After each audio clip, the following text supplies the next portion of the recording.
الحمد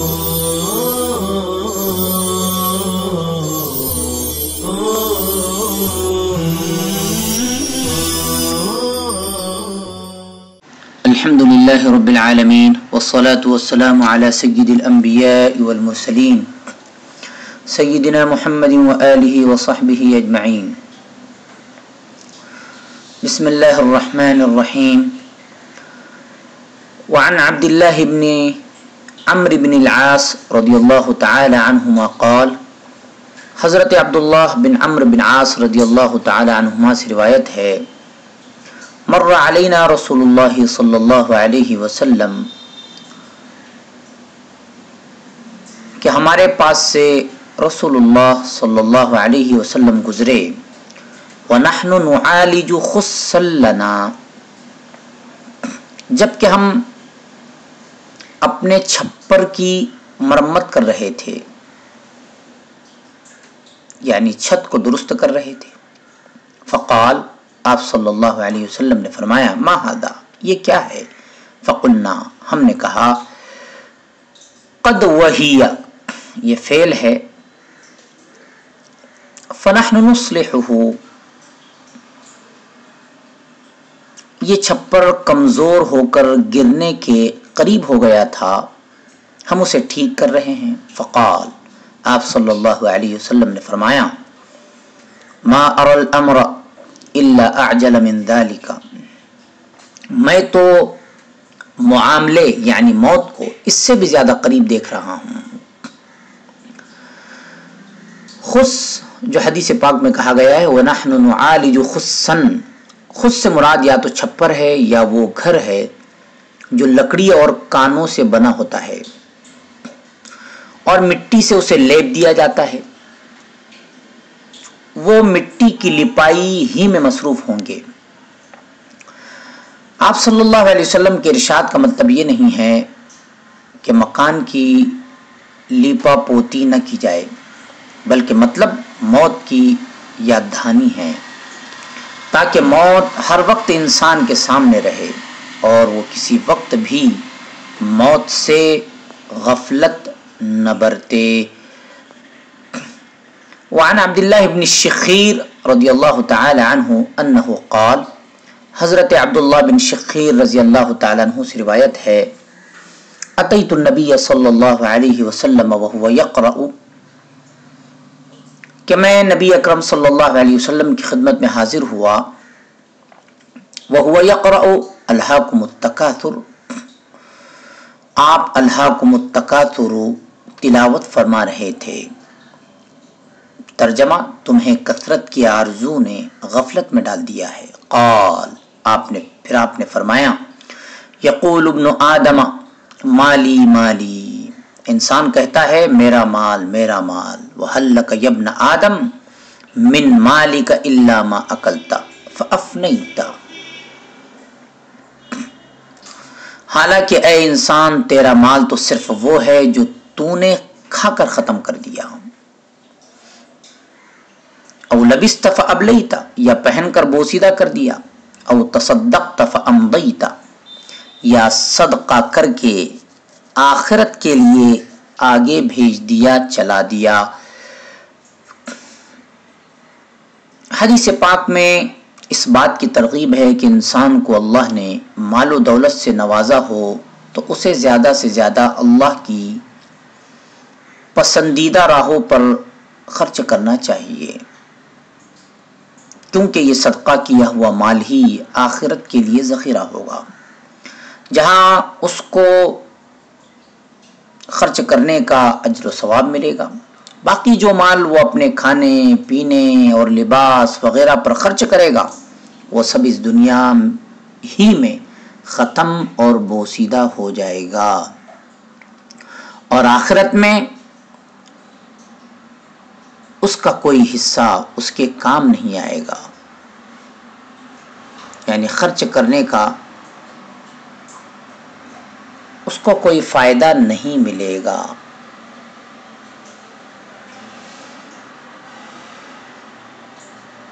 وعن اسامة بن زید رضی اللہ تعالی عنہما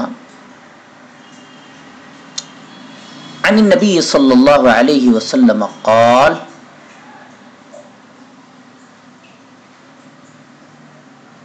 بلکہ ایک حدیث ہم سے چھوٹ رہی ہے، وہ یہ ہے وعن ابی ہریرہ رضی اللہ عنہ قال، حضرت ابو ہریرہ رضی اللہ تعالیٰ عنہ سے روایت ہے، قال رسول اللہ صلی اللہ علیہ وسلم يدخل الفقراء الجنة قبل الاغنیاء ب500 عام،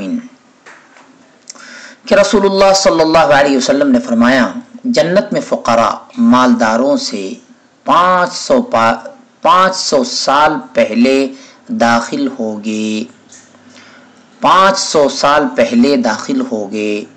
فقراء سے مراد وہ فقراء ہیں جو ایمان میں کامل اور اعمال صالحہ کے پابند رہے ہوں گے، نیز انہوں نے فقر پر صبر کر کے مانگنے سے، دست سوال دراز کرنے سے اجتناب کیا ہوگا۔ یہ مالداروں سے پہلے جنت میں جائیں گے، کیونکہ مالداروں کا حساب ہوگا کہ مال کس طرح کمایا اور کس طرح خرچ کیا، جبکہ فقراء سے یہ سوال نہیں ہوگا۔ وعن اسامہ بن زید رضی اللہ تعالی عنہما عن النبی صلی اللہ علیہ وسلم قال، حضرت اسامہ بن زید رضی اللہ تعالی عنہ سے روایت ہے، قمت علی باب الجنہ، کہ نبی اکرم صلی اللہ علیہ وسلم نے فرمایا قمت علی باب الجنہ، میں جنت کے دروازے پر کھڑا ہوا، فکان عامۃ من دخلها المساکین، تو میں نے دیکھا کہ جنت میں داخل ہونے والے زیادہ مساکین ہیں، وہ اصحاب الجد محبوسون، اور مالدار لوگوں کو روکا ہوا تھا، یعنی حساب و کتاب کے لیے۔ غیر ان اصحاب النار قد امر بهم الى النار، البتہ جہنمیوں کو جہنم کی طرف لے جانے کا حکم دے دیا گیا تھا۔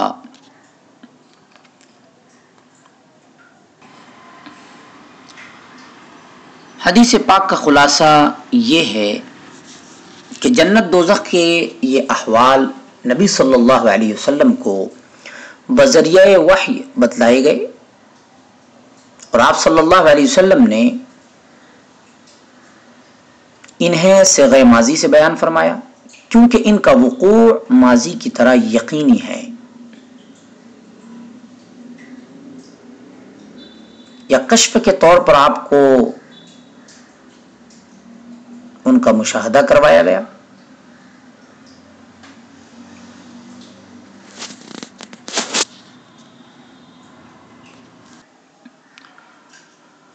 بعض علماء نے لکھا ہے کہ فقراء کی اکثریت اس لیے جنت میں جائے گی کہ وہ ایمان اور عمل صالح کی پابندی مالداروں کے مقابلے میں زیادہ کرتے ہیں، جبکہ مالداروں کی اکثریت مال کے گھمنڈ میں ایمان اور عمل صالح سے دور رہتے ہیں۔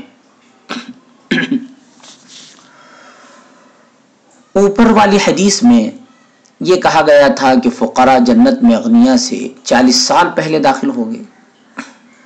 سوال یہ ہے کہ فقراء اغنیاء سے کتنے سال پہلے جنت میں داخل ہو گئے؟ ان روایات میں بظاہر تعارض سے معلوم ہوتا ہے کہ 40 سال پہلے یا 500 سال پہلے، کیونکہ بعض روایات میں 40 خریفن کے الفاظ ہے، اور اس اوپر والی حدیث جو ابھی ہم نے پڑھی ہے ب500 عام کے الفاظ ہے۔ جواب یہ ہے کہ فقراء مہاجرین صحابہ رضی اللہ عنہم 500 سال پہلے اغنیاء سے جنت میں داخل ہو گئے، اور باقی فقراء 40 سال پہلے۔ دوسرا جواب یہ دیا گیا ہے کہ بعض محدثین رحمہم اللہ فرماتے ہیں 40 کا عدد اور 500 کا عدد اس سے مراد تحدید نہیں ہے، بلکہ دونوں سے مراد تکثیر ہے کہ فقراء اغنیاء سے بہت عرصہ پہلے جنت میں داخل ہو گئے۔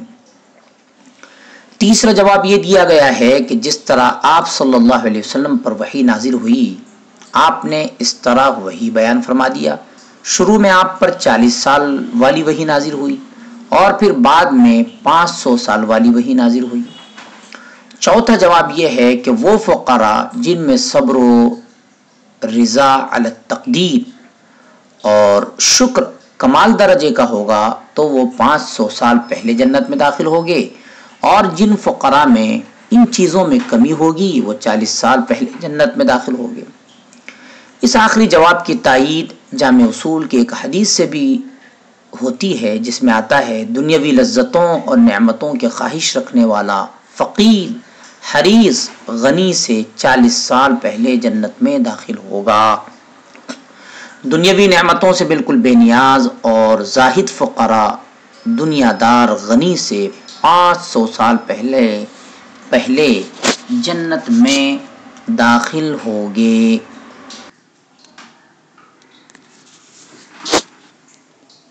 يدخل الفقراء الجنت قبل الاغنیاء ب500 عام۔ اس سے پہلے ایک حدیث ہم سے رہ گئی، اس حدیث پاک کو ہم پڑھ رہے ہیں۔ وعن عبداللہ بن مسعود رضی اللہ عنہ قال نام رسول اللہ صلی اللہ علیہ وسلم علی حصیر۔ حضرت عبداللہ بن مسعود رضی اللہ تعالیٰ عنہ سے روایت ہے کہ رسول اللہ صلی اللہ علیہ وسلم ایک مرتبہ ایک چٹائی پر سوئے، فقام وقد اثر فی جنبہ، جس سے آپ کے پہلو میں چٹائی کے نشان پڑ گئے۔ قلنا، ہم نے کہا، یا رسول اللہ، اے اللہ کے رسول صلی اللہ علیہ وسلم، لو اتخذنا لک وطئا یا وطاء،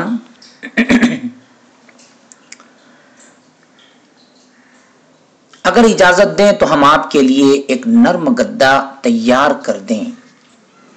وطاء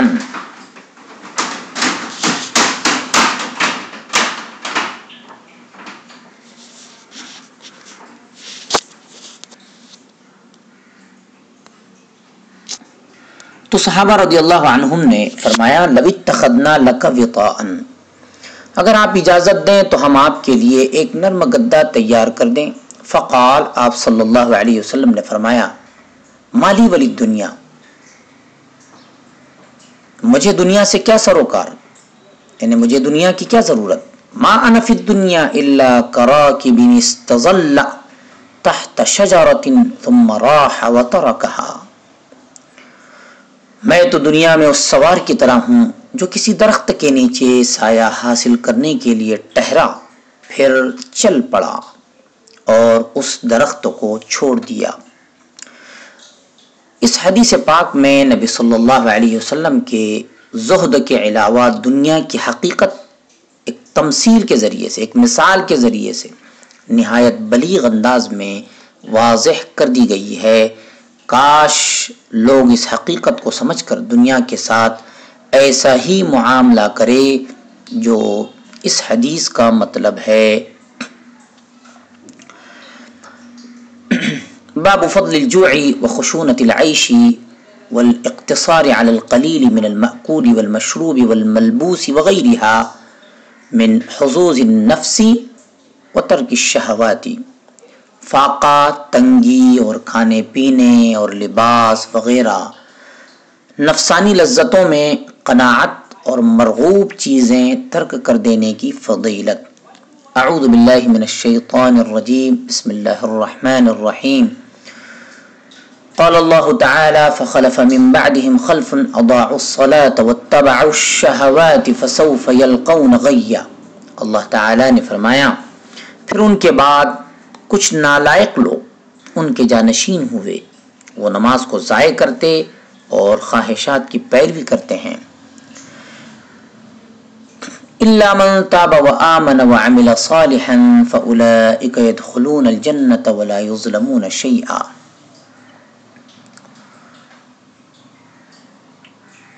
فسوف یلقون غیا، چنانچہ جلد ہی وہ جہنم کے عذاب سے دوچار ہوں گے۔ الا من تاب وآمن وعمل صالحا، مگر جس نے توبہ کر لی، ایمان لایا اور عمل صالح کیے۔ فاولئک يدخلون الجنة ولا يظلمون شیئا، تو ایسے لوگ یقیناً جنت میں جائیں گے اور ان پر کچھ ظلم نہیں کیا جائے گا۔ وقال تعالی، اور اللہ تعالی نے فرمایا، فخرج علی قومہ فی زینتہ، چنانچہ وہ قارون اپنے پورے کر و فر کے ساتھ اپنی قوم کے سامنے آیا. قال الذین یریدون الحیاۃ الدنیا یا لیت لنا مثل ما اوتی قارون. تو ان لوگوں نے جو دنیا کی زندگی کے طالب تھے کہا، اے کاش ہمیں بھی وہ مال اور ساز و سامان ملتا جو قارون کو دیا گیا. انہ لذو حظ عظیم، بلا شبہ وہ تو بڑے نصیبے والا ہے، بڑا خوش قسمت ہے. وقال الذین اوتوا العلم ویلکم ثواب اللہ خیر لمن آمن وعمل صالحا، اور جنہیں دین کا علم دیا گیا تھا انہوں نے کہا تمہارے لیے بربادی ہو، اللہ تعالی کا بدلہ ان لوگوں کے لیے بہتر ہے جو ایمان لائے اور اچھے عمل کیے. وقال تعالی، اور فرمایا، ثم لتسألن یومئذ عن النعیم، پھر تم اس دن نعمتوں کے بارے میں ضرور پوچھے جاؤں گے. وقال تعالی، نیز فرمایا، من كان يريد العاجلة عجلنا له فيها ما نشاء لمن نريد ثم جعلنا له جهنم. نیز فرمایا، جو دنیا فانی کا ارادہ کرتا ہے ہم اسے دنیا میں ہی جتنا چاہیں گے اور جس کے لیے چاہیں گے وہ دیں گے. ثم جعلنا له جہنم، پھر ہم اس کے لیے جہنم تجویز کریں گے. یصلاها مذموما مدحورا، وہ اس میں مذموم اور دھتکارا ہوا داخل ہوگا. فائدہ آیات، مطلب یہ ہے کہ ہر طالب دنیا کو بھی دنیا اتنی نہیں ملتی جتنی اس کی خواہش ہوتی ہے، بلکہ خواہش اور کوشش کے باوجود بھی اتنی ہی ملتی ہے جتنی اللہ کی مشیت ہوتی ہے. جب یہ معاملہ ہے تو کیوں نہ انسان صبر و قناعت سے کام لے اور اصل توجہ آخرت کی زندگی سنوارنے پر رکھے جو دائمی اور ہر لحاظ سے بہتر ہے. وعن عائشہ رضی اللہ تعالی عنہا قالت، ما شبع آل محمد من خبز شعیر یومین متتابعین حتی قبض. حضرت عائشہ رضی اللہ تعالی عنہا سے روایت ہے کہ حضرت محمد صلی اللہ علیہ وسلم کے گھر والوں نے جو کی روٹی بھی 2 دن متواتر لگاتار مسلسل پیٹ بھر کر نہیں کھائی، حتیٰ کہ آپ صلی اللہ علیہ وسلم کی وفات ہو گئی.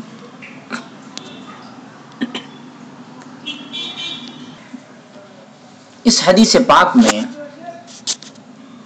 نبی صلی اللہ علیہ وسلم کے زہد، استغناء اور قناعت اور بے مثال سادگی کا بیان ہے. حتیٰ کہ آخر میں جب آپ صلی اللہ علیہ وسلم نے ازواج مطہرات رضی اللہ عنہن کے لیے 1 سال کا نان نفقہ ذخیرہ کر کے رکھنا شروع کر دیا تھا، آپ کا یہی حال رہا اور آپ اسے ضرورت مندوں پر خرچ کر دیتے تھے، حتیٰ کہ آپ کے پاس پھر کچھ نہ رہتا. اس لیے ازواج مطہرات رضی اللہ عنہن کا یہ کہنا مبنی بر حقیقت ہے کہ آل محمد نے 2 دن مسلسل پیٹ بھر کر کھانا نہیں کھایا. ایک دن اگر پیٹ بھر کر کھا لیا تو دوسرے دن اس طرح کھانا نصیب نہ ہوتا، اور یوں ہی نبی صلی اللہ علیہ وسلم کی رفاقت میں ان کی زندگی گزر گئی.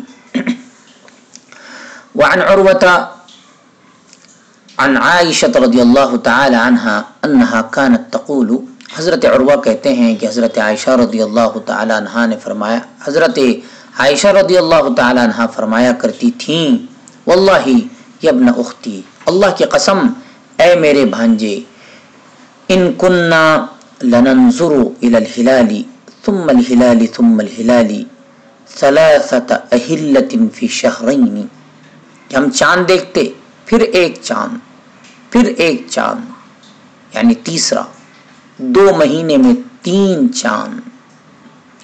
وما اوقد فی ابیات رسول اللہ صلی اللہ علیہ وسلم نار، لیکن رسول اللہ صلی اللہ علیہ وسلم کے گھروں میں آگ نہیں جلتی تھی. قلت یا خالتو،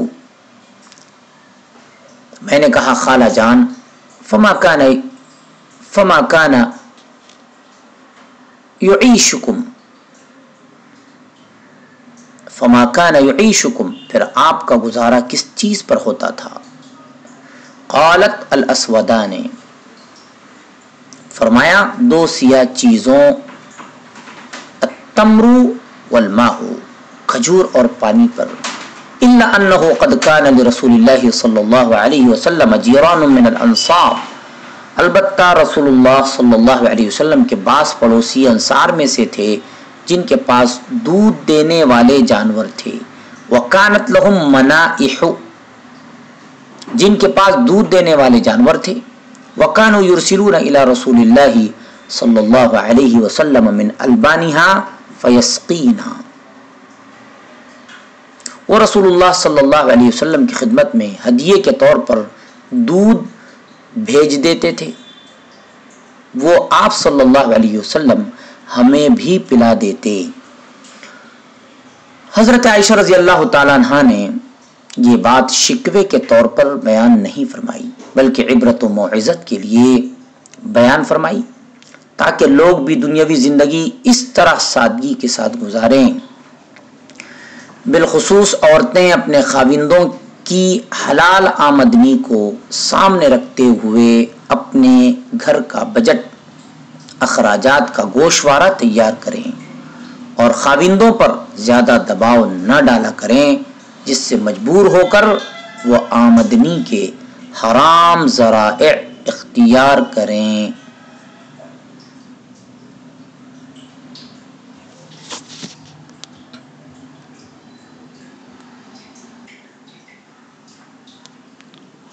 وعن سہل بن سعد رضی اللہ تعالی عنہ قال حضرت سہل بن سعد رضی اللہ تعالی عنہ سے روایت ہے ما رأى رسول اللہ صلی اللہ علیہ وسلم النقی من حین ابتعثہ اللہ تعالی حتی قبضہ اللہ تعالی کہ رسول اللہ صلی اللہ علیہ وسلم نے اپنی بعثت یعنی اعلان نبوت سے اپنی وفات تک چھنے ہوئے النقیہ چھنے ہوئے صاف آٹے کی روٹی نہیں دیکھی۔ فقیل لہو پوچھا گیا ان سے پوچھا گیا هل كان لكم في عهد رسول الله صلی اللہ علیہ وسلم مناخل تم لوگوں کے پاس رسول اللہ صلی اللہ علیہ وسلم کے زمانے میں چھلنیاں نہیں ہوتی تھیں؟ قال ما رأى رسول اللہ صلی اللہ علیہ وسلم منخلا من حین بتعثہ اللہ تعالی حتی قبضہ اللہ تعالی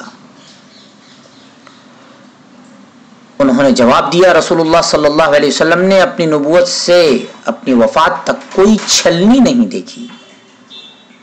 فقیل لہو پھر ان سے پوچھا گیا کیف کنتم تأکلون الشعیر غیر منخول تم لوگ بغیر چھنے ہوئے جو کی روٹی کیسے کھاتے تھے؟ قال کننا نطحنه وننفخه فیطیر ما طار وما بقی ثریناه انہوں نے جواب دیا ہم جو کو پیستے پھر اس میں پھونک مارتے تو اس میں سے جو اڑتا وہ اڑ جاتا اور جو باقی رہتا اسے ہم گوندھ لیتے۔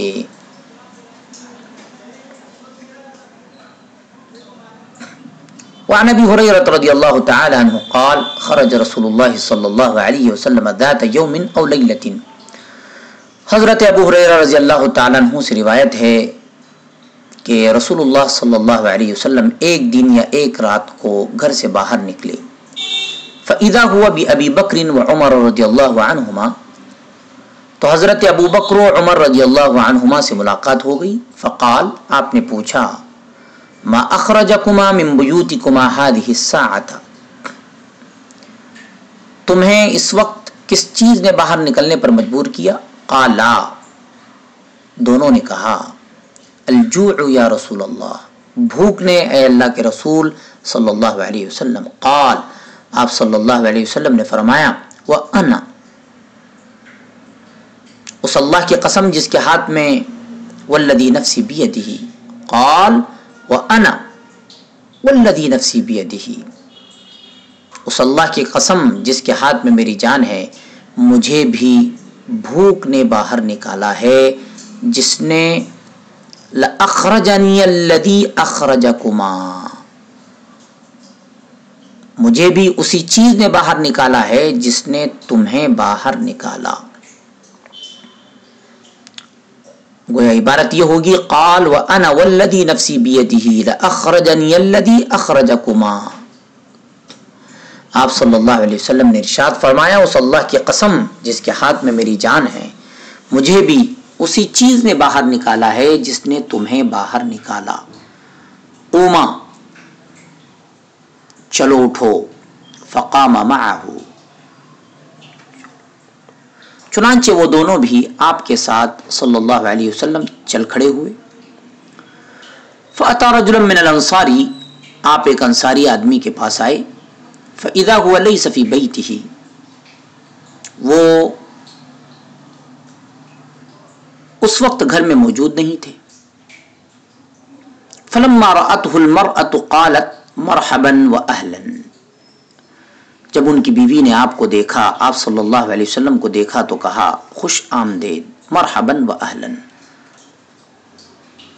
فقال لها رسول اللہ صلی اللہ علیہ وسلم، رسول اللہ صلی اللہ علیہ وسلم نے اس سے پوچھا این فلان، فلاں انصاری کہا ہے؟ قالت، اس نے جواب دیا ذهب يستعذب لنا الماء، وہ ہمارے لیے میٹھا پانی لینے گئے ہیں۔ اذ جاء الانصاری، اتنے میں وہ انصاری آدمی بھی آ گئے۔ فنظر الى رسول اللہ صلی اللہ علیہ وسلم وصاحبیہ،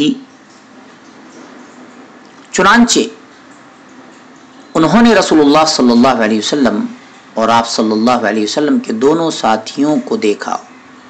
ثم قال الحمدللہ، اور پھر کہا الحمدللہ، ما احد اليوم اکرم اضیافا منی، آج مجھ سے زیادہ معزز مہمانوں والا کوئی نہیں۔ فانطلق، پھر وہ گئے۔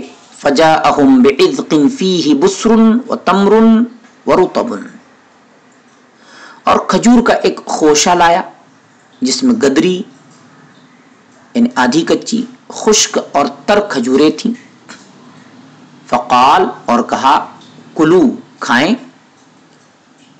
وأخذ المدیۃ، اور خود اس نے چھری پکڑ لی۔ فقال له رسول اللہ صلی اللہ علیہ وسلم ایاک والحلوب، رسول اللہ صلی اللہ علیہ وسلم نے فرمایا دیکھو دودھ دینے والی بکری ذبح کرنے سے بچنا۔ فذبح لهم، چنانچہ انہوں نے ان کے لیے بکری ذبح کی۔ فذبح لهم، انہوں نے یعنی تینوں کے لیے بکری ذبح کی۔ فأكلوا من الشاة ومن ذلك العذق وشربوا، چنانچہ تینوں نے اس بکری کا گوشت کھایا، اس خوشے سے کھجوریں کھائی اور پانی پیا۔ فلما ان شبعوا ورووا،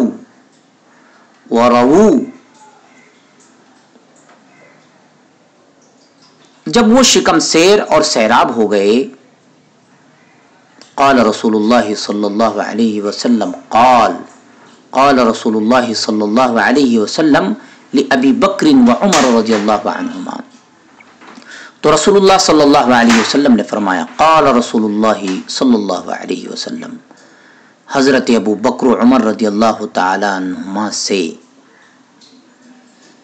والذی نفسی بیدہ لتسألن عن هذا النعیم یوم القیامہ،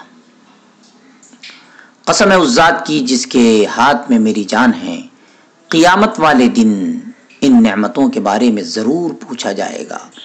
اخرجکم من بیوتکم الجوع ثم لم ترجعوا حتى اصابکم هذا النعیم، حتى اصابکم هذا النعیم، اخرجکم من بیوتکم الجوع ثم لم ترجعوا حتى اصابکم هذا النعیم، تمہیں بھوک نے تمہارے گھروں سے نکالا لیکن اب تم ان نعمتوں سے لطف اندوز ہو کر اپنے گھروں کو لوٹ رہے ہو۔ حدیث پاک میں رسول اللہ صلی اللہ علیہ وسلم سمیت آپ کے جانثار صحابہ رضی اللہ عنہم کی اس تنگ دستی کا ذکر ہے جس سے مسلمان ابتدائی دور میں اور ہجرت کے بعد گزرے۔ ایسے ساتھیوں کے پاس، یعنی حدیث پاک سے یہ معلوم ہوا کہ ایسے ساتھیوں کے پاس طلب ضیافت کے لیے جانا جائز ہے جن کے متعلق علم ہو کہ وہ آپ کو دیکھ کر خوش ہوں گے، آپ کے آنے سے خوش ہوں گے۔ نیز یہ بھی معلوم ہوا کہ اس حدیث سے کہ مہمان کی عزت افزائی اور اس کی آمد پر اللہ کا شکر ادا کرنا چاہیے۔ نیز یہ بھی معلوم ہوا کہ گھر میں خاوند نہ ہو اور کسی فتنے کا اندیشہ نہ ہو، نیز خاوند کی واپسی بھی جلد ہی متوقع ہو تو عورت بھی اپنے خاوند کے مہمانوں کا استقبال کر سکتی اور انہیں خوش آمدید کہہ سکتی ہے۔ لیکن ہمارا دور بڑا پرفتن ہے، اس لیے ان حالات میں اس کی اجازت نہیں دی جا سکتی ہے۔